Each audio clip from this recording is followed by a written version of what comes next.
أعوذ بالله من الشيطان الرجيم بسم الله الرحمن الرحيم رب اشرح لي صدري ويسر لي أمري واحلل عقدة من لساني يفقهوا قولي আলহামদুলিল্লাহ সকল প্রশংসা আল্লাহ সুবহানাহু ওয়া তাআলার, যিনি আমাদেরকে আজকের এই রাজবাড়ী দাওয়া সার্কেল কর্তৃক আয়োজিত দিনী হালকা দিনী সেমিনারে উপস্থিত হওয়ার সুযোগ করে দিয়েছেন। যিনি আলহামদুলিল্লাহ। আমার জানা মতে এই জায়গায় আশেপাশে বিভিন্ন জেলা থেকেও অনেক ভাইয়েরা উপস্থিত হয়েছেন, অনেক দূর দূরান্ত থেকে অনেকে এসেছেন, কেউ কেউ ঢাকা থেকেও আসার জন্য প্রিপারেশন নিয়েছিলেন মাশাআল্লাহ। তো যারা যে জায়গা থেকে এই জায়গায় উপস্থিত হয়েছেন, আমার বিশ্বাস এবং আমি এটা বিশ্বাস করি যে আমিও যে দূর থেকে এসেছি, এই সমস্ত কিছু কোনো প্রিপ্ল্যান না, এই সমস্ত কিছু সব আল্লাহর চাওয়া, এই জন্য আমরা এই জায়গায় উপস্থিত হয়েছি।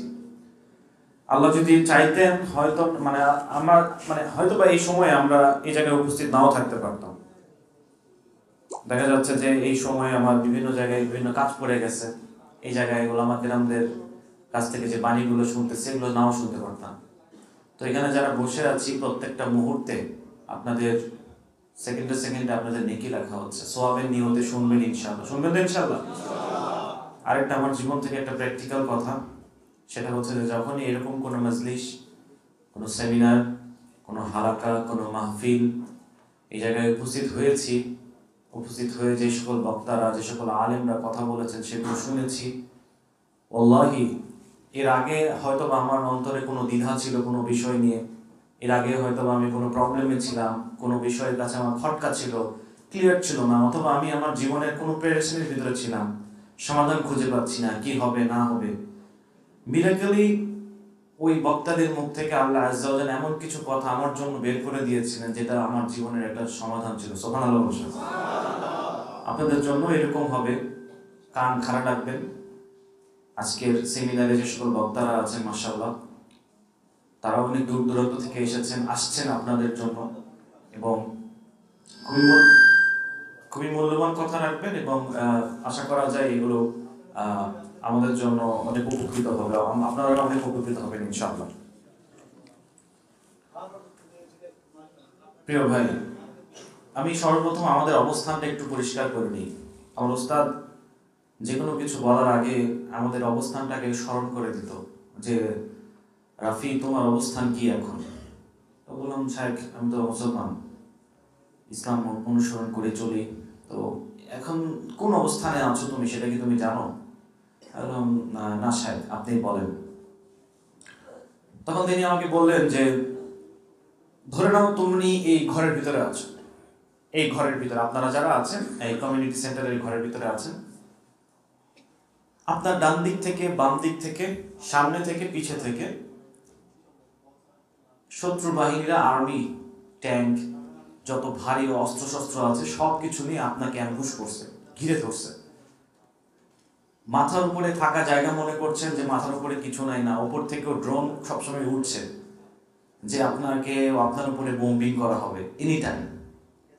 তো এখন যত যুক্তি তর্ক, যত কিছু আছে বিজ্ঞান, যত যারা যারা যুক্তি তর্ক দেয়, তো এই যুক্তি তর্ক অনুসারে ইউ আর সো ডেড, আপনি এখানে স্পট ডেড, এখান থেকে বাঁচার কোনো ওয়েই নেই। ওয়ে আছে চারিদিক থেকে, যেহেতু আমাদেরকে ঘিরে ফেলেছে। আমি বলতেছি আমার সাহেব যে রাফি দেখছো, তুমি তোমার পজিশন হচ্ছে এইটা, তুমি যে ইসলাম অনুসরণ করতেছো ইসলামের পজিশন হচ্ছে এইটা। এই ঘরের ভিতরে তুমি আছো, কিন্তু ডান দিকে বাম দিকে চারিদিক থেকে তোমার ইসলামকে তোমার থেকে দূরে নিয়ে যাওয়ার জন্য শত্রুরা এত এত প্ল্যানিং সাজিয়েছে, এত এত কূটকৌশল সাজিয়েছে যে ঘর থেকে বের হলেই তোমার গুনার সম্মুখীন হতে হচ্ছে। ঘর থেকে বের হলেই তুমি ইসলাম থেকে দূরে সরে যাওয়ার তোমার সমূহ সম্ভাবনা আছে। আরে তুমি বাইরে যেতে চাচ্ছ না, ঘরে অবস্থান করছো, সেখানেও তোমার ইসলাম থেকে দূরে নিয়ে যাওয়ার জন্য সমূহ সম্ভাবনা তৈরি করে দিয়েছে, কারণ তোমার হাতেই দিয়েছে এমন একটা জিনিস যেটা দিয়ে তুমি সব জায়গায় সবকিছু দেখতে পারবা। হচ্ছে কিনা এটা? তো রাস্তা ঘাটে, বাসায়, যে জায়গায় আপনারা যাচ্ছেন, যেখানেই যাচ্ছেন, প্রতি মুহূর্তে ইসলাম থেকে আমাদেরকে দূরে সরে নিয়ে যাওয়ার চেষ্টা করা হচ্ছে। ভার্সিটি যাবেন, পড়াশোনা করবেন, ফ্রি মিক্সিং, সেই ফ্রি মিক্সিং এর জগৎ থেকে বেরোতে পারছি আমরা, সেখানেও মানে গুনাহের সম্ভাবনা বেশি, সেখানেও ভুল পথে যাওয়ার সম্ভাবনা বেশি। সুবহানাল্লাহ। তারপরে দেখেন আপনারা কোনো একটা জায়গায় ভালো কিছু মানে এই যে শান্তিপূর্ণ আয়োজন করবেন, ইসলামী দাড়ি টুপি আছে, দাঁড়িয়ে আছে এই জঙ্গি, দাঁড়িয়ে আছে, একটা ট্যাগ দিয়ে আপনাদেরকে ইয়ে করে দেওয়া হচ্ছে। চারিদিক থেকে আমাদেরকে পেরেশানির ভিতরে রাখা হচ্ছে, ইসলাম থেকে দূরে সরে নিয়ে যাওয়া হচ্ছে। আলহামদুলিল্লাহ, এত কিছুর পরেও, এত প্রিপ্ল্যানের পরেও, এত কূটকৌশলের পরেও আমি আপনি যে আল্লাহর মোহাব্বতে এই কমিউনিটি সেন্টারে যে একত্রিত হয়েছি আল্লাহর কথা শোনার জন্য, আল্লাহর দ্বীনের কথা শোনার জন্য, ইসলামের জন্য, এটাই তো অনেক, তাই কিনা বলেন? সবাই একটু জোরে বলে আলহামদুলিল্লাহ। আল্লাহ আজ্জা ওয়া জাল্লার অশেষ মেহেরবানি আছে দেখেও আমরা এখনো পর্যন্ত ইসলামে টিকে আছি, ইসলামের উপরে আছি। কথা বলেন। দেখেন আল্লাহর দ্বীনের আলো এটা জ্বলবেই, আল্লাহর দ্বীন প্রতিষ্ঠিত হবেই। আমার আপনার এই প্রতিষ্ঠার কালে কোন কন্ট্রিবিউশন আছে কিনা, এতটুকু হচ্ছে গুরুত্ব। আমাকে আপনাকে দিয়ে যদি আল্লাহর দ্বীন প্রতিষ্ঠা না হয়, আল্লাহ আমাদেরকে বের করে দিয়ে, আমাদেরকে ধ্বংস করে দিয়ে এমন একটা কওম নিয়ে আসবেন যে কওম দিয়ে আল্লাহর দ্বীন প্রতিষ্ঠা হবে। কথা বলেন। আল্লাহর দ্বীন কখনো থেমে থাকবে না, এই জমিনে আল্লাহর দ্বীন প্রতিষ্ঠিত হবেই। সুতরাং আমার আপনার ক্রেডিট কি হবে যে এই দ্বীন প্রতিষ্ঠার জন্য আমি কতটুকু কন্ট্রিবিউশন দিলাম, কতটুকু কাজ করলাম আল্লাহর দ্বীন প্রতিষ্ঠার জন্য, এতটুকু হচ্ছে আমার ক্রেডিট। এছাড়া আমার কোনো ক্রেডিট আছে? আল্লাহ আমার কোনো ক্রেডিট নাই। প্রিয় ভাই, আল্লাহর দ্বীনের জন্য আমাদের কাজ করা উচিত কিনা বলেন? এজন্য আমি আপনাদেরকে আগে আমাদের অবস্থানটা বললাম যে এখন আমরা যে অবস্থানে আছি, চারিদিক থেকে আমাদেরকে টেনে হিচড়ে বের করে নিয়ে যাচ্ছেন। বারবার মানে যেখানেই যাবেন আপনি সেখান থেকে বের করে নিয়ে যাওয়ার চক্রান্ত অলরেডি সেট করা হয়ে গেছে। এখান থেকে বের হওয়ার কোনো মানে কোনো ইয়েই নেই। তারপরেও আল্লাহ আমাদের উপরে রহম করেছেন, এই জন্য আলহামদুলিল্লাহ। তো এখন যে বিষয়টা সেটা হচ্ছে বাস্তবতা। আমাদের তারুণ্য বা যুবকদের বাস্তবিক অবস্থা কেমন? দীর্ঘ আমি আমার জেনারেশনের কথা বলি, এখানে যারা যারা আছেন মোটামুটি ভাবে বেশি ডিফারেন্স হবে না, আমাদের এই যে কাছাকাছি আছেন, ওলামা কেরামগণ ছাড়া, বড়রা ছাড়া ম্যাক্সিমামই 30+ এরকম বা বিলো 30। তো আমি আমার জেনারেশনের কথা বলি।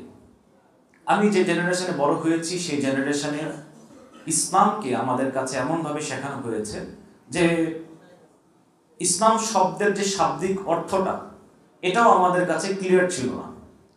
যেরকম একটা নর্মাল কোশ্চেন, আমি যখন যে জায়গায় যেতাম, স্কুলে যাইতাম, কলেজে যাইতাম, যেখানে ভাইদেরকে পাইছি ওইখানে ভাইদেরকে বলছিলাম যে বলেন তো ভাই ইসলাম শব্দের অর্থ কি? এখানেও প্রশ্ন করে আপনাদের, ইসলাম শব্দের অর্থ কি? এই যে থেকে শান্তি শব্দ আসছে একটা, এখান থেকে একটা শান্তি শব্দ একটা কানে আসলো আমার। তো ইসলাম শব্দের প্রকৃত অর্থ হচ্ছে আত্মসমর্পণ করা। কিন্তু আমি ইসলাম শিক্ষা বইয়ে দেখেছি ইসলাম শব্দের অর্থ লিখেছে ওরা শান্তি। তো আমার কাছে যেহেতু এনসিটিভির বই, এত বড় রেফারেন্স, এর থেকে বড় রেফারেন্স আর কি হয় কি? সুবহানাল্লাহ। তো যখন এই আত্মসমর্পণ শব্দটা আমি একটু পরে জানছি, তো এনসিটিভি বই মানে যে যা বলতে, এই দেখো এই এনসিটিভি বই লেখা আছে ইসলাম শব্দের অর্থ হচ্ছে শান্তি, এর উপরে তুমি আবার কথা বলতেছো, এত বড় স্পর্ধা তোমার। তারপরে যখন ধীরে ধীরে একটু বুঝ আসলো মাথার ভিতরে যে আমি তো রসায়ন যখন পড়তে গেছি, ম্যাথ যখন পড়তে গেছি, তখন ম্যাথের টিচারের কাছেই পড়ছি। বিজ্ঞান, রসায়ন, বায়োলজি, ফিজিক্স ওগুলা স্পেসিফিক টিচারের কাছে পড়ছি। ইংলিশের টিচারের কাছে আমি ফিজিক্স পড়তে যাই না। কেন? ইংরেজি পড়ায় আবার ফিজিক্স পড়াবে, এটা কেমন কথা? ফিজিক্স পড়ায় তার মানে সে ফিজিক্সেই বেস্ট, বায়োলজি পড়ায় তার মানে বায়োলজি বেস্ট। বায়োলজি পড়ার জন্য কিন্তু আমি আবার মেডিকেল স্টুডেন্টের কাছে যাইতাম, ইঞ্জিনিয়ারিং বুয়েটের স্টুডেন্টের কাছে না। মানে ইঞ্জিনিয়ারিং পরে ওগুলা বায়োলজি দিয়ে হবে না, কারণ ওরা বায়োলজিতে উইক। যাই হোক, তো এই কনসেপ্ট দিয়ে যখন আমি দেখলাম যে ইসলামকে নিয়ে যারা এত বছর ধরে স্টাডি করছে, বছরের পর বছর জীবনের যৌবনগুলো ইসলাম নিয়ে পড়াশোনায় কাটিয়ে দিচ্ছে, স্কলার হয়ে যাচ্ছে একজন, মুফতি মুহাদ্দিস যারা রয়েছেন, তাদের কথার কোনো গুরুত্বই নাই, এমনটা কি হবে? অবশ্যই নয়। তো যে যে বিষয়ে দক্ষ সে সেই বিষয়ে অবশ্যই গুরুত্ব করবে। তো এখন তখন যখন দেখলাম তখন কি লেখা আছে, তারা বলে ইসলাম শব্দের অর্থ হচ্ছে কি? আত্মসমর্পণ করা। ক্লিয়ার? তখন এই কনসেপ্টটা আমার মাথায় হিট করলো, সুবহানাল্লাহ, এনসিটিভির বইয়ে আমি একটা পাইলাম, আর এই জায়গায় আত্মসমর্পণ করে একটা পাইলাম। তার মানে আমাকে শিক্ষা থেকেই, যখন থেকে আমি শিক্ষা শুরু করেছি, তখন থেকে আমার ভিতরে একটা রং কনসেপ্ট দেওয়া শুরু করে দিয়েছে যে এটা হচ্ছে এই বিষয়, ওটা হচ্ছে ওই বিষয়। আচ্ছা ঠিক আছে, গেল এই বিষয়টা গেল। তারপরে আমি আবার মনে শুরু করলাম, আচ্ছা ঠিক আছে, আত্মসমর্পণ করতে হবে। তারপরে ভাবলাম যে আত্মসমর্পণ তো করবো, কিন্তু সবগুলোর সাথে আত্মসমর্পণ করবো কিনা, যেমন এটা করা যাবে না, ওটা করা যাবে, ওটা করা যাবে না, এটা করা যাবে, সবগুলোর সাথে আত্মসমর্পণ করবে। এই জায়গায় এসেও আবার দেখতেছি একটা শ্রেণী আছে যেদেরকে বলা হয় মডারেট। নাম শুনছেন? মডারেট বলা এই জন্য কারণ তারা ইসলামের মূল থেকে সরে গিয়ে এটাকে একটু মডারেশন করে নিজের খায়সাত পূর্ণভাবে এটাকে সেট করে নেয়। এদেরকে বলা হয় কি? মডারেট। এটা বিখ্যাত র্যান্ড কর্পোরেশনের নাম আছে, কুখ্যাত আমেরিকান র্যান্ড কর্পোরেশন। তো ওরা যারা মূলে থাকে, মৌলিক বিষয়টাকে আঁকড়ে ধরতে চায়, এদের বিরুদ্ধে এমন একটা ন্যারেটিভ চালু করে দিয়েছে, আজও শাহবাগীরা কিছু হলেই বলে মৌলবাদী। বলে কিনা? মৌলবাদী কারা? যারা মূলকে আঁকড়ে ধরে, যারা মৌলিক বিষয়ে থাকে, তারাই তো সবচেয়ে শুদ্ধ, পরিশুদ্ধ। কথা বলেন। মৌলবাদী ভালো জিনিস না খারাপ জিনিস? আমি গর্বিত আমি মৌলবাদী। কথা বলেন। আচ্ছা গেল। তো এইভাবে যখন ওই র্যান্ড কর্পোরেশন মডারেশন চলে আসলো, তখন আমি তখন আবার একটু রিসার্চ করা শুরু করলাম। তখন দেখলাম যে না, আমাকে পরিপূর্ণ আত্মসমর্পণ করতে হবে। এই জায়গায় কিছু মানলাম, কিছু মানবো না, এটা করা যাবে না। কেন? কারণ আল্লাহ আজ্জা ওয়া জাল ইসলামকে আমাদের জন্য একটা ফুল প্যাকেজ হিসেবে দিয়েছেন। রাসূল সাল্লাল্লাহু আলাইহি সাল্লাম ইসলামকে এভাবে বলেছেন, ইসলাম হচ্ছে ফিতরাতের দিন। কিসের দিন ভাই? আচ্ছা, আমরা আবার জেনারেল স্টুডেন্টরা যখন এগুলো আরবি শব্দ শুনি কনফিউজ হয়ে যায়। ফিতরাত কি? তারপরে ফিতনা, আর একটা শব্দ আছে না ফিতনা। শুরুতে যখন শুনছিলাম ফিতনা, ফিতনা কি? ফিতনা লাগবে। তখন যখন একটু অর্থগুলো জানলাম, তখন আমার কাছে আরো ভালো লাগলো। আচ্ছা, দিস মিনস পরীক্ষা। ফিতনা মানে পরীক্ষা। ফিতরাত মানে হচ্ছে মানুষের ডিফল্ট সিস্টেম। মানুষ যেভাবে চলে স্বাচ্ছন্দ্য বোধ করবে, যেভাবে চললে মানুষের একবারে বেসিক ইনস্ট্রুমেন্ট, মানে যা কিছু আছে, যাভাবে কাজ করে, মানসিক থেকে শুরু করে শারীরিক থেকে শুরু করে যেভাবে কাজ করে, মানুষ যেভাবে চলবে, ওটা হচ্ছে ফিতরাত। ঠিক আছে, এটা ডেফিনেশন দেওয়ার জন্য একটা এক্সাম্পল দেওয়া যায়। এই যে আসার সময় যে কোন ভাইয়ের একটা মোটরসাইকেল আসলাম, জিক্সার।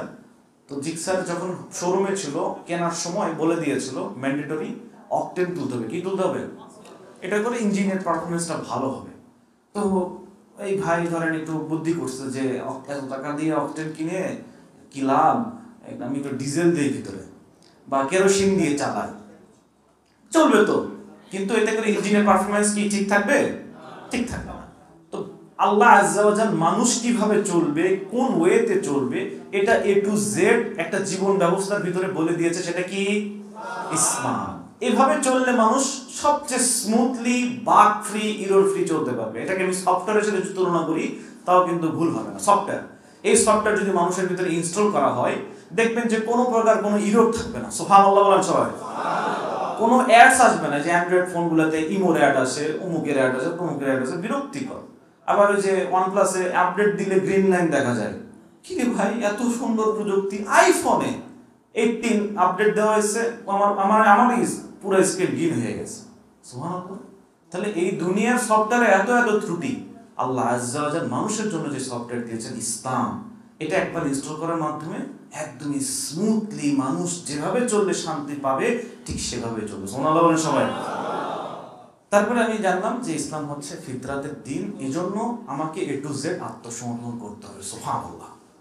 এরপরেও আমার দিলের ভিতরে কেমন জানি খটকা হতো, কারণ এই সেকুলার লাইনে বড় হয়েছি না, অনেক জিনিস আমার কাছে মিলতো না। এটা কেন হচ্ছে? আচ্ছা, আমরা তো ধর্মের লোক, আমরা নামাজ পড়বো, রোজা করবো, দ্যাটস দ্য বেস্ট, এটাই বেস্ট। কারণ আমাদের এটাই শেখানো হয়েছে যে নামাজ পড়ো, রোজা করো, হজ করো, জাকাত দাও, এটা হচ্ছে 5 পিলার্স অফ ইসলাম, তাই না? আমি তো এখানে জিহাদ শব্দ পাই না, আমি তো এখানে ফিসাবিলিল্লাহ শব্দ দেখি না, কারণ 5টা রুকন স্পষ্ট, যে 5টা রুকন থাকে। হ্যাঁ, হ্যালো হ্যালো, পিছনে শোনা যাচ্ছে না?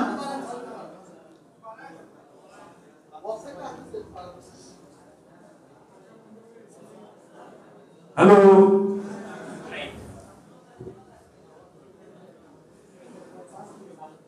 তো দেখেন এখন শোনা যাচ্ছে? পিছের ভাই শুনতে পাচ্ছেন? আলহামদুলিল্লাহ, জাযাকাল্লাহ জানানোর জন্য। আমাকে যখন এগুলো বলা হলো আমি কনফিউজড হয়ে গেলাম। আচ্ছা, এরা আবার কিসের কথা বলে? তারপরে এই যে টিভিতে একের পর এক জেনারেল লাইনে বিভিন্ন মিডিয়াবাজি দেখছি, মিডিয়া স্টান্টবাজি দেখছি। ওয়ার অন টেররের নামে এমন ভাবে স্টান্টবাজি, এমন ভাবে ন্যারেটিভটা পরিচালিত হয়েছে। আমরা একটা ফানি দেখতাম, কি বলে, প্র্যাঙ্ক ভিডিও দেখতাম। জুব্বা পরে, সাদা কালারের জুব্বা, মাথায় একটা পাগড়ি থাকবে, হাতে একটা কালো ব্যাগ, সেলুনের ভিতর যে হুট করে ব্যাগটা ছেড়ে দিয়ে তাকবীর দিবে, আল্লাহু আকবার দিয়ে দৌড়, সাথে সাথে সবাই দৌড়, সুবহানাল্লাহ। তারপরে পার্কের ভিতরে অনেক জমায়েত আছে, লোকজন বসে আছে, হুট করে ওই জায়গায় যায়, ব্যাগ ফালা দিয়ে দৌড়, তাকবীর দিয়ে দৌড়, সুবহানাল্লাহ। আমি প্রথমে মনে করলাম ইসলাম, সুবহানাল্লাহ, ইসলাম। কিন্তু পরে দেখলাম যে this is A prank video, এবং ইসলামকে গালমন্দ মানে একটা মকারি করার জন্য এই জিনিসটা করা হয়েছে। বুঝাচ্ছে যে মুসলমান মানে বোমবিম করা, মুসলমান মানে জঙ্গিবাদ, মুসলমান মানে খারাপ, এই ন্যারেটিভ প্রচার করছে কিনা বলেন? যুগ যুগ ধরে আমরা এগুলো দেখেই বড় হইছি, তাহলে আমাদের চিন্তা চেতনা কিরকম হবে বলেন আপনারা? বাস্তবিকতা আমি বুঝাচ্ছি আপনাদেরকে, বাস্তবিকতা। তো এগুলো যখন দেখতেছি, এগুলো দেখে দেখে যখন বড় হচ্ছি, আমাকে যখন এই বিষয়গুলো আমার সামনে দেওয়া হলো, তখন আমি কনফিউজ হয়ে গেলাম, এই কি অবস্থা। আমি সেকুলারিজমের সাথে, মডার্নিজমের সাথে ইসলামকে কম্পেয়ার করতে পারছিলাম না। যখন ঘাটতে ঘাটতে আরো মূলের দিকে যাচ্ছিলাম, মৌলবাদী হচ্ছিলাম, তখন আমার কাছে একটা কোটেশন আসলো, একটা ছোট্ট একটা ছবি। এটা আমার আইডির এখনো কভার ফিট পড়তে আছে, যেটা আমার টার্নিং পয়েন্ট ছিল আমার থিঙ্কিং এর। শামসুল রাব্বি শক্তি ভাই ডাবল স্ট্যান্ডার্ড বইয়ের একটা কথা, যে ইসলাম তথাকথিত কোনো ধর্ম নয় যে নামাজ, রোজা, হজ, যাকাত মানে এগুলোর ভিতরেই শুধুমাত্র সীমাবদ্ধ। ইসলাম এইরকম কোনো ধর্ম নয়। That time I got my mind যে হোয়াট, কি বলতেছে। তারপরে লাইন, ইসলাম এমন একটা রিলিজিয়ান, ইসলাম এমন একটা সিস্টেম যেখানে বাথরুম থেকে শুরু করে, বিবাহ থেকে শুরু করে, জুডিশিয়াল সিস্টেম থেকে শুরু করে, ইভেন ইফ রাষ্ট্র কিভাবে চলবে, সমস্ত ব্যবস্থা ইসলামে রয়েছে। সুবহানাল্লাহ। আমি তো এরকম কথা জীবনেও শুনি নাই, ফর দ্য ফার্স্ট টাইম, একদম প্রথম দিকে। আমি তখন থ হয়ে গেল।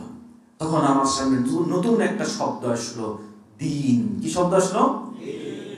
তখন আমি ভাব করলাম যে আচ্ছা, রিলিজিয়ন, দিন, দুটো ডোমেন। ডিফারেন্সিয়েট কি?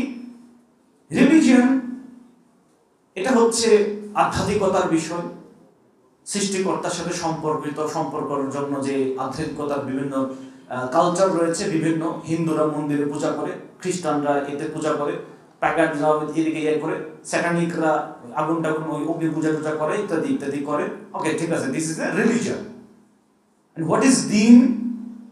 দিনকে বলা হয় একটা সিস্টেম, জীবন ব্যবস্থা। আরো স্পষ্ট করে বলতে গেলে পরিপূর্ণ জীবন ব্যবস্থা। সুবহানাল্লাহ বলেন সবাই। ইসলাম নট জাস্ট এ রিলিজিয়ন। ইসলাম আল্লাহর সাথে সম্পর্ক দেখায়, নামাজ, রোজা, হজ, যাকাত এগুলো প্রধান। পাশাপাশি ইসলাম একটা পরিপূর্ণ জীবন ব্যবস্থা। কথা বলেন। এইখানে পরিবার, সমাজ, একটা অর্থ ব্যবস্থা, আইন ব্যবস্থা, যত কিছু আছে, শিক্ষা ব্যবস্থা, এ টু জেড, রাষ্ট্র পর্যন্ত সব সিস্টেম এই দিন শব্দের ভিতরে আছে, এই ইসলামের ভিতরে। সুবহানাল্লাহ সবাই। সুবহানাল্লাহ বিহামদি। এইজন্য আমেরিকানরা যখন বলে ধর্মীয় স্বাধীনতার কথা, ওদের ওখানে দেখবেন যে এখনকার অনেক ভাইয়েরা আছেন, একটু গর্ব করে বলে, ভাই আমি শিফট হতে যাচ্ছি। কোথায় যাবেন? বলে আমেরিকাতে শিফট হব। সুবহানাল্লাহ। বলতেছে ভাই এখন অলিতে গলিতে মসজিদ হয়ে গেছে। সুবহানাল্লাহ বলেন। আচ্ছা ঠিক আছে, সুবহানাল্লাহ, আলহামদুলিল্লাহ। আমি মনে মনে ভাবতেছি যে হ্যাঁ, আমেরিকানরা তো মসজিদ করলে তোদের কোনো সমস্যা নাই, কারণ নামাজ পড়ো, রোজা রাখো, কোনো সমস্যা নেই। ওরা তোমাকে প্রোটেকশন দিয়ে আরো নামাজ টামাজ পড়াবে, রোজা টোজা রাখাবে, কোনো সমস্যাই হবে না এই জায়গায়। সুবহানাল্লাহ।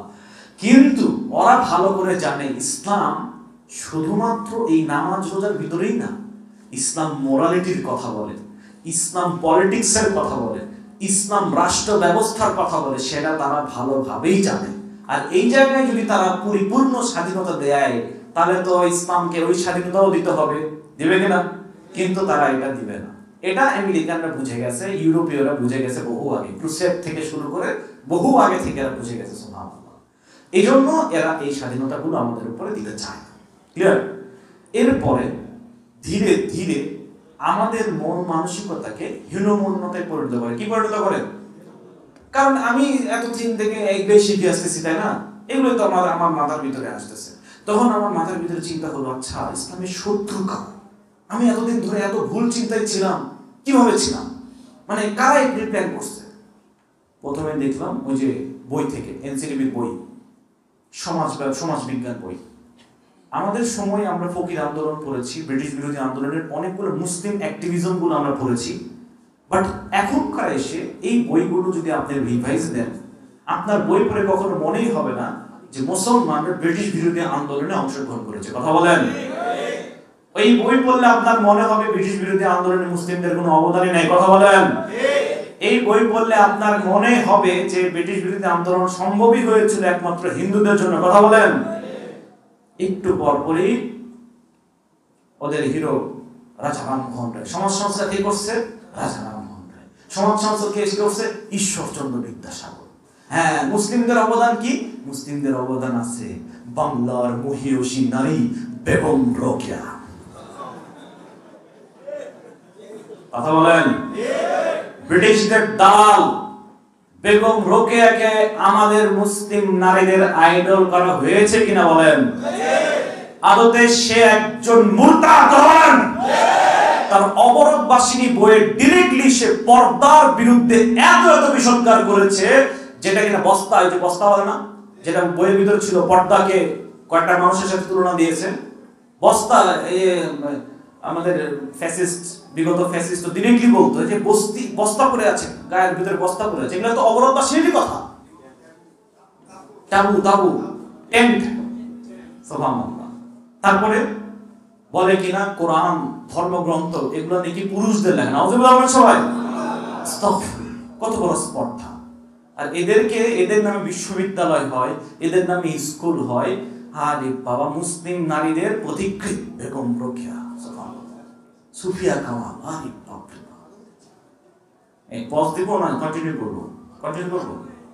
সমস্যা আছে? ওলামা কেরাম সমস্যা হবে ইনশাআল্লাহ। আচ্ছা, ঠিক আছে। আচ্ছা, তো আমি বুঝতে পারতেছেন তো?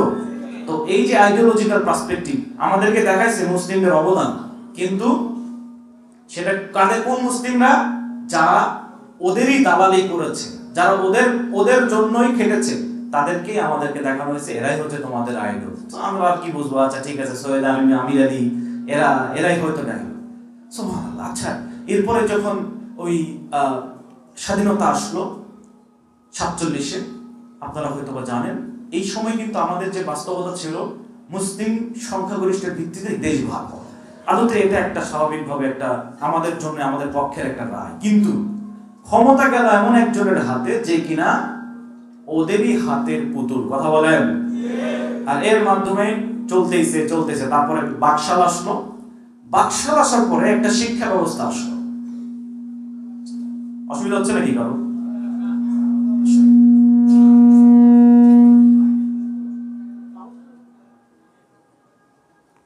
আচ্ছা, এরপরে একটা শিক্ষা ব্যবস্থা প্রণয়ন হলো।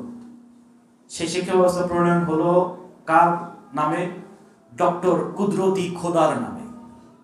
আমি যখন প্রথম ডক্টর কুদরতি খোদার নাম শুনেছি, দিস ইজ সো পায়াস, কুদরতি খোদা, খুবই সুন্দর। ইসলাম ভক্ত, মানে সে হয়তো খুব ভালো ইসলাম মুসলমান, এক কথায় মুসলমান। ইসলাম। তো ইনি এসে পুরো শিক্ষা ব্যবস্থাকে চেঞ্জ করে দিচ্ছেন। জাহাঙ্গীরনগর মুসলিম বিশ্ববিদ্যালয়, সেখান থেকে কি করছে? জাহাঙ্গীরনগর বিশ্ববিদ্যালয়। এরকম আরো কয়েকটা জায়গায় যেগুলো মুসলিম নাম ছিল, এগুলো সব চেঞ্জ করে দিয়ে পুরো শিক্ষা ব্যবস্থাকে সেকুলার করেছেন। দেখছেন কিনা আপনারা? এটা এই বেটার আমলেই হয়েছে। ঠিক আছে? কিন্তু আমাদের কাছে মনে হয় ডক্টর কুদরতি খোদা আর একটা বড় ক্যারেক্টার, খুব ভালো ক্যারেক্টার, সুবহানাল্লাহ। তারপরে বাংলা বইয়ে এমন এমন ক্যারেক্টার দিয়ে আমাদেরকে দেখানো হতো, ওই যে 14 ডিসেম্বর বুদ্ধিজীবী দিবস আছে না, এদের একটা ক্যারেক্টার দেখছেন যার মুখে দাড়ি টাড়ি আছে? ইভেন এরা তাদের জীবন দশায় পরিপূর্ণ ইসলাম বিদ্বেষী চর্চা করে গেছে, কথা বলেন। এরা হচ্ছে এই জামানার শাহরিয়ার কবি, এই জামানার হচ্ছে আনিসুল হক, এরা ছিল ওই জামানার। আমি তো মনে করতাম আরে এদেরকে কেন মেরে ফেললো। ইভেন ইফ আফসোস হইতো, হোয়াই আমি কেন 71-এ জন্ম নিলাম না। এই যে একটা ছবি আছে না, একটা নায়ক দাড়ি টুপি পরে নৌকার ভিতরে যুদ্ধ করে, যাই হোক ওই ছবি দেখার পর থেকে ছোটবেলায় একবারে আমি যদি যুদ্ধ করতে পারতাম, নাউজুবিল্লাহ। তো আমাদের চিন্তা চেতনায় ন্যারেটিভ দিয়ে এমন ভাবে ন্যারেটিভ পুশ করা হয়েছে যে Islam this is not for us, মানে যে ইসলামটা দেখায় যে মডারেশন ইসলাম, র্যান্ড কর্পোরেশনের যে ইসলাম আমাদেরকে দেখানো হয়, হ্যাঁ এই ইসলাম হচ্ছে আমাদের জন্য, এই ইসলাম হচ্ছে এই দুনিয়ার জন্য, আদতে এই ইসলাম আমাদের জন্য না। এরপরে মিডিয়াতে আসেন, কার্টুন থেকে শুরু করে, নাটক থেকে শুরু করে, সিনেমা সিরিজ, আমরা যেগুলোর ভিতরে আছি, এমনকি এখানে যারা আছেন তারা হয়তো দেখেন না, কিন্তু আমাদের বাহিরেই যে সকল ছেলে মেয়ে স্কুল কলেজে পড়ছে, আমাদের থেকে সংখ্যায় তারা বেশি, কিন্তু তারা কিন্তু কন্টিনিউয়াসলি এই কার্টুন, এই মিডিয়া, এই ছবি, এগুলোর মাধ্যমে প্রতিনিয়ত ইসলাম বিদ্বেষী মনোভাব তাদের ভিতরে নিয়ে আসতেছে কিনা? আমরাও কিন্তু ওর ভিতরে ছিলাম। আল্লাহ আমাদেরকে রহমত দিয়েছেন, হেদায়েত দিয়েছেন, আমরা বুঝি, আমাদের ভিতরে এই সেন্সটা আছে। তো আমাদের উচিত হবে ওই সকল ভাইদের জন্য কিছু করা, যাতে করে তারাও ভুলটা বুঝতে পারে এবং তারাও যেন ফিরে আসতে পারে। এই জন্য যে সকল ইসলাম বিদ্বেষী প্রপাগান্ডাগুলো চালানো হচ্ছে বছরের পর বছর ধরে, এদের বিরুদ্ধে আমাদেরকে কথা বলতে হবে, এদের খণ্ডন করে দিতে হবে, এদেরকে বুঝাতে হবে যে দিস ইজ নট ইসলাম। ইসলাম এই যে এটা হচ্ছে ইসলাম, এটা হচ্ছে তোমাকে দেখানো ইসলাম বিদ্বেষ, আর এটা হচ্ছে ইসলাম। এর উপরে মানে কাজ করবেন তো ইনশাআল্লাহ। কাজ করার কিছু কথা বলার জন্যই আমি এই জায়গায় আসছি ইনশাআল্লাহ, আলহামদুলিল্লাহ। এবং আমার পরে আরো ভাইরা আছেন যারা আরো বিস্তারিতভাবে আপনাদের সামনে আলোচনা করবেন ইনশাআল্লাহ। তো প্রিয় ভাই, আমি বাস্তবতা বললাম প্রথমে, যে বাস্তবতা হচ্ছে এটা খুবই খারাপ বাস্তবতা।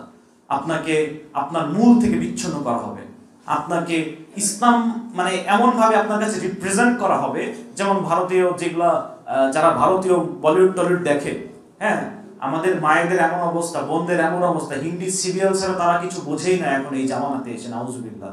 আল্লাহ আমাদেরকে হেফাজত করুন। এবং যারা এইগুলা কালচার গুলো দেখে দেখে বড় হয়েছে, হিন্দুয়ানি কালচারই তো তাদের কাছে একমাত্র ফেভারিট হবে, তাই কিনা? গায়ে হলুদ তাদের কাছে মানে না হলে আরে গায়ে হলুদ হচ্ছে না, নাউজুবিল্লাহ। এই যে এই কমিউনিটি সেন্টার এই জায়গায় দেখবেন আমাদের প্রোগ্রামে এই প্রথমবার হইল, আলহামদুলিল্লাহ। কিন্তু এর আগের প্রোগ্রামগুলোতে দেখবেন বউ বসে আছে, স্বামী বসে আছে, মানে শো দিয়ে রাখছে যে বিয়ে করতেছি, বউ রাখছি, আসো যা দিবার তুমি দাও। সুবহানাল্লাহ। এই কালচার হয়ে গেছে, তো এই কালচারই প্রতিষ্ঠিত হয়েছে। এখন আমাদের আকাঙ্ক্ষা কি? আপনাদের প্রতি আমাদের আকাঙ্ক্ষা কি ভাই? আমাদের আকাঙ্ক্ষা হচ্ছে এটাই, সেটা হচ্ছে যে প্রথমত দ্বীনের গভীর জ্ঞান অর্জন করুন। একজন হক্কানি ওলামা কেরামের সুহবতে থেকে তার সামনে হাঁটু গেড়ে দ্বীনের যে মৌলিক বেসিক জ্ঞান আছে, অ্যাটলিস্ট ফরজে আইন জ্ঞানটা, এই জিনিসটা আপনারা নিয়ে নেন। ঈমান ভঙ্গের কারণটা এটা পরিপূর্ণভাবে আপনারা আগে জেনে নেন। ঈমান যদি না থাকে তাহলে কিন্তু খুব সমস্যা। এটা কিভাবে ভেঙে যায়, ফরজে আইনের যে ফুল বিষয়গুলা, এটা জানার পরে আপনারা ধীরে ধীরে স্টেপ যান ইনশাআল্লাহ। এই স্টেপের ভিতরে প্রথমে কি আছে? প্রথমে আছে হচ্ছে ইতিহাস থেকে শিক্ষা। আমাদের সাহাবা কেরামদের জীবনীকে আমাদের অনুসরণ করতে হবে। আমাদের প্রিয় নবী রাসূলুল্লাহ সাল্লাল্লাহু আলাইহি ওয়াসাল্লাম, তাকে আমরা কিভাবে সবচেয়ে ভালো ওয়েতে অনুসরণ করব, এটার সর্বোত্তম সর্বোৎকৃষ্ট পন্থা হচ্ছে সাহাবা কেরাম, তাই না? সাহাবা কেরামগণই সবচেয়ে ভালোভাবে রাসূল সাল্লাল্লাহু আলাইহি ওয়াসাল্লামকে অনুসরণ করেছেন। এজন্য আপনাকে সাহাবা কেরামগণকে দেখতে হবে যে তারা কিভাবে রাসূল সাল্লাল্লাহু আলাইহি ওয়াসাল্লাম অনুসরণ করত। সাহাবা কেরামদের বিভিন্ন কাহিনীগুলো সিরাতের পাতায় পাতায় উঠে এসেছে, সুবহানাল্লাহ সবাই। এজন্য আপনাদেরকে আমি হোমওয়ার্ক দিয়ে যেতে চাই, যারা এখনো সিরাত অধ্যয়ন করেন নাই তারা সিরাত অধ্যয়নের মনোনিবেশ করেন। যাদের বই পড়ার আগ্রহ আছে, আমি ছোট একটা বই বলে দিই, এটা দিয়ে শুরু করেন, পরবর্তীতে বড় দিকে যান ইনশাআল্লাহ। জাকারিয়া মাসুদ ভাইয়ের আমার নবী মুহাম্মদ, রিসেন্ট আমি পড়া শুরু করছি, আমি থামতে পারতেছি না। মাশাআল্লাহ, এত সুন্দর প্রাঞ্জল ভাষায় লিখেছেন ভাই, এত মেহনত করেছেন, আল্লাহ তাকে উত্তম জাযা দান করুন। আমার নবী মুহাম্মদ, এটা আপনারা পড়া শুরু করতে পারেন। ছোট বই, একটা ধরেন বেশি দিন লাগবে না, 1 সপ্তাহের ভিতরে আপনি শেষ করে দিতে পারবেন। এটা শেষ করার পরে আপনি পরবর্তীতে বড় দিকে যাবেন। যদি আপনার বই পড়ার সময় ওইরকম না হয়ে ওঠে, আপনি অডিও লেকচার শুনতে পারেন। কাজ করতেছেন, একটা লেকচার সিরিজ দিয়ে আপনি কাজ করা শুরু করেন। যে দোকানে আছেন অথবা কানের ভেতর দিয়ে ম্যাথ করতেছেন, পড়াশোনা করতেছেন, ওই অডিও লেকচার সিরিজ দিয়ে কাজ করতে পারেন। এটা রেইনড্রপস মিডিয়ার সিরাপ। রেইনড্রপস মিডিয়ার কি সিরাপ। এই জিনিসটা আপনারা স্টাডি করা শুরু করেন ইনশাআল্লাহ। ঠিক আছে, করবেন তো ইনশাআল্লাহ। রাসূল সাল্লাল্লাহু আলাইহি ওয়াসাল্লামের সিরাত যতক্ষণ না পর্যন্ত আপনি না জানতেছেন, আপনি মৌলবাদী হতে পারবেন না, আপনি মূলে আসতে পারবেন না। আপনার দেখতে হবে কিভাবে শুরু থেকে ইসলাম ধীরে ধীরে ধীরে ধীরে প্রতিষ্ঠিত হয়েছে। এটা যতক্ষণ না পর্যন্ত আপনি না বুঝবেন, আপনি নববী পন্থা সফলতার একমাত্র যে রাস্তা, এই রাস্তা আপনি চিনতে পারবেন না। কথা বলেন। আমাদের এই রাস্তায় ফিরে যেতে হবে, মূলে ফিরে যেতে হবে, না হলে আমরা বারবার হোঁচট খেতে খেতে বারবার পরাজিত হতেই থাকবো। এরপরে এখানে যে সকল ভাইয়েরা এই প্রথমবার আল্লাহর টানে বলেন, বা আপনাদেরকে কেউ এখানে নিয়ে এসেছে জোর করেই বলেন, বা যে কোনো ভাই যদি এখানে প্রথমবার কেউ এসে থাকেন, মুরব্বী হোক, ভাই হোক, ছোট হোক, এই আজকের লেকচার শুনে, ওলামা কেরামদের লেকচার শুনে, বা আপনারা সামনে আরো যারা লেকচার শুনবেন, আপনাদের যদি দিল নরম হয়ে যায়, এখানে অনেক প্রশাসনের ভাইরাও থাকতে পারেন, গোয়েন্দাদের ভাইরাও থাকতে পারেন, বিভিন্ন জায়গার ভাইরাও থাকতে পারেন, তাদের প্রতি একটা মেসেজ, আল্লাহকে ভালোবাসতে হবে। এটা আমরা সবাই জানি। আমরা এই দুনিয়ায় টিকে থাকতে আসি নাই, এই দুনিয়ায় আমি সারাদিন বাঁচতে আসি নাই ভাই। আমি মারা যাব, আপনার পূর্বপুরুষ মারা গেছে, অনেকে মারা গেছে, আপনিও মরবেন। আপনার দিলে যদি আপনি শান্তি চান, ইসলামের দিকে পরিপূর্ণভাবে আপনার আসতে হবে। এটা ছাড়া কিন্তু হয়ে নাই। আপনি যত টাকাই কামান না কেন, যতক্ষণ না পর্যন্ত আপনি আল্লাহর কাছে আত্মসমর্পণ করতেছেন, ততক্ষণ পর্যন্ত ওই টাকার কোনো মূল্য থাকবে না। থাকবে? যত টাকাই কামান, ডায়াবেটিস, খাইতে পারবেন না। যত টাকাই কামান, বাড়িতে অশান্তি, বউ আপনার কথা শোনে না, আপনার সাথে সবসময় ঝগড়া করে। এরকম হবে কিনা কথা বলেন? এজন্য আল্লাহর সন্তুষ্টি দরকার, আল্লাহর দিকে ফিরে আসা দরকার। আপনাদের জন্য একটা হোমওয়ার্ক দিচ্ছি। এই হোমওয়ার্কটা আপনার দিল নরম করবে, আপনাকে বোঝাবে যে আপনি কি, কেন, আপনার উদ্দেশ্য কি, কোন জায়গায় যাবেন। এটা খুবই ফ্যান্সি একটা তবে হ্যাঁ, এটার ইফেক্ট অনেক। এটা হচ্ছে বাসিরা মিডিয়ার জীবন মৃত্যু সিরিজ, 10টা এপিসোড। এটা আপনারা একটু দেখে নিন, 10 মিনিট করে, বেশিক্ষণ না। দেখতে কতক্ষণ লাগবে? যে এই মোল্লাটা বলছিল বাসিরা মিডিয়ার কথা, একটু দেখি তো। দেখে একটু দেখবেন, তারপরে বুঝবেন যে আপনি মানে বুঝতে পারবেন যে হোয়াই ইউ আর হিয়ার। আল্লাহ আজ্জা ওয়া জাল্লা আপনাদেরকে পরিপূর্ণভাবে হেদায়েত দিন, আমিন। যুবক ভাইয়েরা যারা আছে বিভিন্ন স্কুল কলেজে, এখানে যারা অবস্থান করছি, বা এই এলাকা, রাজবাড়ী এলাকা বা বিভিন্ন জেলা থেকে যারা এসেছেন, তাদের জন্য হচ্ছে অ্যাক্টিভিজম করার অন্যতম মানে সময় হচ্ছে এখন। কিরকম অ্যাক্টিভিজম করবেন? আপনারা প্রথমে সংঘবদ্ধ হবেন। এটা যে কোনো একটা সার্কেলের আন্ডারে, ধরেন আপনি রাজবাড়ী দাওয়া সার্কেল যেরকম একটা সংগঠন, এখানে এর মাধ্যমে ধরেন রাজবাড়ীতে যতগুলো স্কুল, কলেজ, ভার্সিটিগুলো রয়েছে, প্রত্যেকটা ভার্সিটিতে আপনারা ক্যাম্পেইন শুরু করতে পারেন। কিরকম ক্যাম্পেইন হতে পারে? ব্লাড ক্যাম্পেইন হতে পারে, গাছ লাগানো ক্যাম্পেইন হতে পারে, তারপরে আপনার সিরাত প্রতিযোগিতার ক্যাম্পেইন হতে পারে। এরকম কিছু ক্যাম্পেইন দিয়ে আপনারা কাজ শুরু করতে পারেন। আরো কিছু অত্যাধুনিক ক্যাম্পেইন হতে পারে, সেটা হচ্ছে ফেয়ার করা, সায়েন্স ফেয়ার করা, বিজ্ঞান মেলা করবেন। বিজ্ঞান মেলা করে কয়েকটা স্টল আপনাদের হাতে রাখবেন। ওই স্টলগুলোতে মুসলিম বিজ্ঞানীদের কি কি অবদান রয়েছে, এগুলোর বিষয়গুলো আপনারা হাইলাইট করবেন। কারণ এই বিষয়গুলো তো আর সেগুলোর শিক্ষা বই আপনাকে দেখাবে না। শিক্ষা বই দেখাবে মুসলিমদের কোনো অবদানই নেই, অথচ মুসলিম বিজ্ঞানীদের যত সব অবদানগুলো রয়েছে সেগুলো আপনারা রাখবেন। কিছু ভালো লিফলেট রাখবেন, শিক্ষণীয় লিফলেট রাখবেন, যেগুলো তাদেরকে যেন দেওয়া যায়। চতুর্থত, আপনারা বিভিন্ন দিবস, যেরকম সামনে আসছে ন্যাক্কারজনক বেহায়াপনা দিবস, এই দিবসগুলোর জন্য লিফলেটিং করবেন তো ইনশাআল্লাহ। এই যে আকাশের উপরে আকাশ রয়েছে, মুক্ত বাতাসের খোঁজে রয়েছে, এই মুক্ত বাতাসের খোঁজে এই ক্যাম্পেইনটা আপনারা সারা বছর করতে পারেন।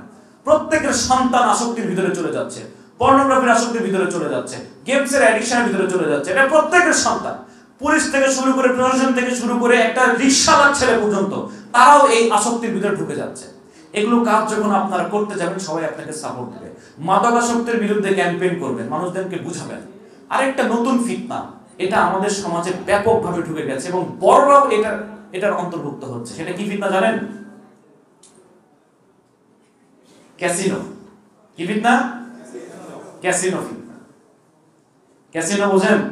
অ্যাপস, তিনপত্তি, তারপরে চরকির মতো ঘোরে, এই যে তাস, মানে তারপরে বেটিং, এই যে এত এত অ্যাপস, মোবাইলের নামও আমি বলতে শেষ করে দিচ্ছি। এই থেকেই, ক্যাসিনো থেকেই এমন অবস্থা, আমার এলাকার আমারই ক্লাসমেট ছিল সামহাউ 40 লাখ টাকার পর্যন্ত ঋণগ্রস্ত হয়ে গেছে। আমার পরিচিত একজন ভাইয়ের ড্রাইভার, সে সুইসাইড পর্যন্ত করছে এই ঋণগ্রস্ত হয়ে, ক্যাসিনো খেলে। বলে কি অনলাইন ফ্রিল্যান্সিং করতেছি মোবাইল দিয়ে, বাপ মাকে বলে। আদতে সে জুয়া খেলে জুয়ার ফাঁদে পড়ে এইরকম ধ্বংসলীলার দিকে চলে যাচ্ছে। স্টুডেন্ট অবস্থায় সে লাখ লাখ টাকা দেনার ভিতরে যাচ্ছে। এটা মারাত্মক একটা ব্যাধি, মারাত্মক একটা ফিতনা। এগুলোর বিরুদ্ধেও আপনারা লিফলেটিং করতে পারেন, বিভিন্ন জায়গায় পোস্টারিং করতে পারেন, যেই সমস্যা সমাজে চলমান রয়েছে সে বিষয়ে পোস্টারিং করতে পারেন। সর্বোপরি আমি লাস্ট একটা কথা বলে শেষ করতে চাচ্ছি, রাজনীতি সচেতন হন। মুসলিম মানেই রাজনীতি সচেতন। সে রাজনৈতিকভাবে অসচেতন হবে, এটা কখনোই কাম্য নয়। কথা বলেন? এজন্য কোথায় কি হচ্ছে, কোন দেশে কি হচ্ছে, কার কাছে কি লাগতেছে, কারা কারা লাগতেছে, ইন্টারন্যাশনাল জিওপলিটিক্স সবকিছু আপনার আপডেট A to Z আপনার মাথার ভিতরে রাখতে হবে। ইভেন ইফ আমাদের রাষ্ট্রের ভিতরে ডিপ স্টেটে কি কি চলতেছে না চলতেছে, কোন কোন বাহিনীর কি কি চলতেছে, এগুলো বিষয়ে জানার জন্য সর্বোত্তমভাবে চেষ্টা করবেন ইনশাআল্লাহ। এগুলো যখন স্টাডি করবেন, আপনি যখন এগোবেন, দেখবেন আল্লাহ আজ্জা ওয়া জাল নিজেই আপনাকে সেই দিকে নিয়ে যাচ্ছে ইনশাআল্লাহ। আমাদের আকাঙ্ক্ষা এটাই, যাতে করে এই যুব সমাজ একদিন এই দ্বীনের জন্য, দ্বীন প্রতিষ্ঠার জন্য মুখ্য ভূমিকা পালন করতে পারে। পারবেন ইনশাআল্লাহ। আল্লাহ আজ্জা ওয়া জাল আমাদেরকে সেই তৌফিক দান করুন। ওয়া আখিরু দাওয়ানা আলহামদুলিল্লাহি রাব্বিল আলামিন।